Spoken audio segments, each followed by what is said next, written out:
Hey guys, it's Monica. Welcome back to my channel. In this video, I'm going to be giving you 5 tips for a healthy and happy pregnancy. These are tips that I either used or wish I would have used when I started having my children.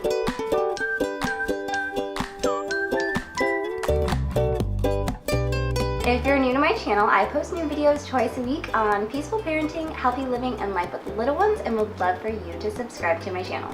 Tip number 1, prepare, prepare, prepare. So I think it is the best thing for you and for the baby to get your body into the best shape you can to grow your little human. So this means months before you decide to get pregnant, kicking habits that you wouldn't want to bring into the pregnancy, like heavy drinking and smoking. And make sure you're eating the best foods, lots of fruits and vegetables, lots of water, and make sure your body's getting everything that it needs to grow a tiny human.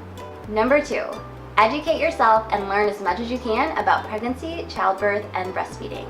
I didn't realize this until I started to look more into it, but I had a pretty big knowledge deficit when it came to these topics, even considering my experience as a NICU nurse and working in labor and delivery and witnessing more C-sections and births than most people would ever consider experiencing. I still had a big knowledge deficit about what this would mean for me, my child, and my body. So there are a few books that I would definitely recommend reading, one being Ina May Gaskin's Guide to Childbirth. This is a very empowering and eye-opening book, at least to me, and gave me a lot of new information and knowledge about natural childbirth and seeing things from a different perspective than my traditional perspective as a Western medicine nurse. Another is The Business of Being Born, and while this isn't a perfect documentary, it is a really eye-opening and enlightening documentary that I definitely recommend. The next would be to consider looking into a hypnobirthing or hypnobabies class. This one was really helpful to me in eliminating fear from the entire pregnancy and birth process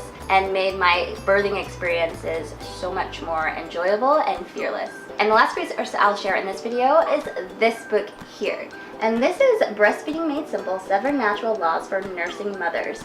And I really liked this book because it gave me even more confidence and showed me some amazing holds that you might not necessarily learn in the hospital, including the laid back position as well as the side lying position, which were my 2 absolute favorite nursing positions. Just a lot of good insight in this book, so I definitely recommend checking this out too. Number 3, come up with a birth plan and have a team that supports your ideas and your vision for what you want for your birth. Now, a lot of times people will make fun of birth plans and talk about how, if you have this birth plan, then everything's just gonna go out of the window, and those are the people that end up having the C-sections and blah, blah, blah. But I don't buy into this at all. It's not like you're saying this is exactly how it's gonna go, I can predict the future and this is what I see. This is just laying out a vision for how you would like your birth to go and having there a contingency plan if things don't go perfectly, but have that assumption that they are gonna go well. But I think it's really important to have a plan, because when you're in that situation, you're not gonna wanna be making these decisions. You wanna kind of already think through what you would do in certain situations. So having that plan for us was so useful. The nurses were amazing, my doctor was amazing, because we were all on the same page. And there was no confusion about how I wanted to be treated, and there were some specific things that I asked for because I did the hypnobabies. And I feel like as long as you're kind and you're nice about it and you just present, this is how I'm planning to approach my birth, then hopefully people will be supportive and helpful for you as well. Finding a doctor that's on your same page is super important too.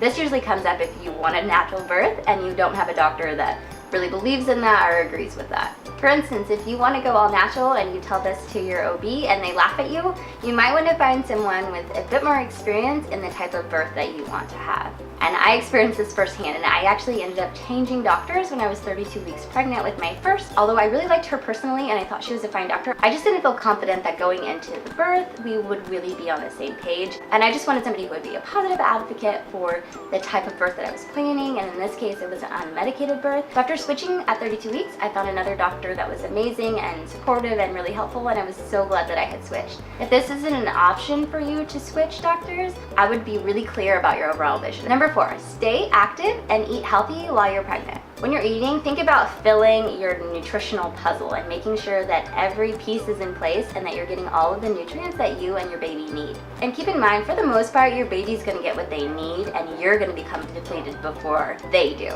So it's really important to take care of yourself. You don't want to end up having your baby and then being completely deficient and depleted and not having the energy or the strength that you need to take care of the baby. Have a really firm idea and understanding of the type of nutrients that you need and make sure that you're getting those every day. And there's some really awesome accessible plans out there that you can follow to help you with this when you first get started. And this part of it is a little bit sometimes hard to hear. Don't treat this as a time to just go crazy and eat whatever you want and think, oh, I'm eating for two, I can have whatever, I can have these donuts, I can have this. No, it doesn't work like that. If you're eating like that, unfortunately, you're going to gain extra weight. This isn't going to serve you or make it easier for you. It would be the same as if you weren't pregnant and you were eating like that. We're really not eating for two when we're pregnant. In the first few months, the baby is just a tiny little thing. It's definitely not another whole adult calorie-sized person that needs us to be eating, double the amount that we were eating before. Definitely we have to increase our caloric intake because we are growing a human, but it does not equate to just eating whatever you want and doubling up your food. You will feel so much better during and after pregnancy if you spend this time taking extra good care of yourself. Tip number 5 is a biggie. And this is, do not buy into a specific due date. Consider the date as the middle of your birth month, and the baby will probably come somewhere in the 2 weeks surrounding that time. So that might be 2 weeks before or 2 weeks after, but really think of it as a birth month. This will save you so much heartache, and this is the one that I wish that I would have known when I had my first baby. Our babies do not care about that date. They are going to come when they are ready, and it's physiologically appropriate for them to come anywhere between 39 and 42 weeks. Our babies simply do not understand or care about this one specific date. Most babies come when they are ready. Of course, there are exceptions to this, but typically your baby will know the right time to come. Remember, term is anywhere from 39 to 41 weeks. Early term is 37 to 39 weeks. Late term, so not late, but late term is 41 to 42 weeks. And you're not post-term until after 42 weeks. So really that baby has a 5-week window of where it would be somewhere in the realm of term.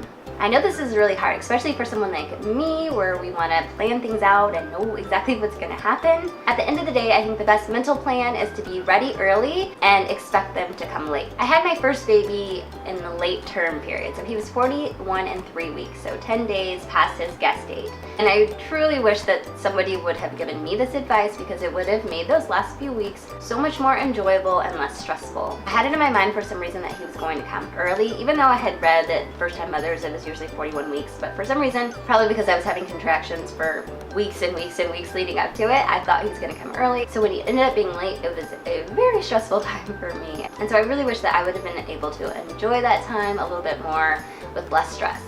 Okay guys, I hope these are useful tips for you and you're able to use them to have a happier and healthier pregnancy. And if you like the video, please be sure to give it a thumbs up, and I will see you guys in the next one.